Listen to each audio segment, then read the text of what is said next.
శ్రీ మహావిష్ణువు శ్రీనివాస రూపంలో భూలోకానికి వచ్చి పద్మావతి దేవిని వివాహం చేసుకోవాలని నిర్ణయించుకున్నారు. పద్మావతి తండ్రి ఆకాశరాజు ఆమెకు కళ్యాణం ఘనంగా జరగాలని కోరాడు. అయితే శ్రీనివాసుడు భూలోకానికి వచ్చినప్పటికీ అతనికి ఆ సమయంలో తగినంత ధనం లేదు.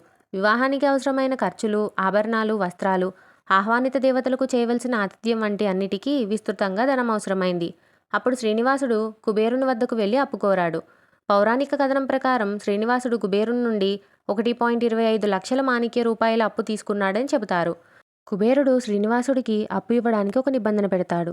నీకు నేను ఇచ్చిన ఈ అప్పును కాలాంతరంలో నీ భక్తుల ద్వారా తిరిగి చెల్లించాలి అని. శ్రీనివాసుడు ఆ నిబంధనను అంగీకరించాడు. ఈ అప్పును తిరిగి చెల్లించేందుకు శ్రీనివాసుడు ఇలా వాగ్దానం చేశాడు. నా దేవాలయానికి భక్తులు వచ్చే ప్రతిసారి వారు నైవేద్యములు, హారతులు, హుండీ ద్వారా నాకు ప్రేమగా ఇచ్చే కానుకలన్నీ కుబేరుడికి అప్పు తీర్చడానికి ఉపయోగిస్తాను అని.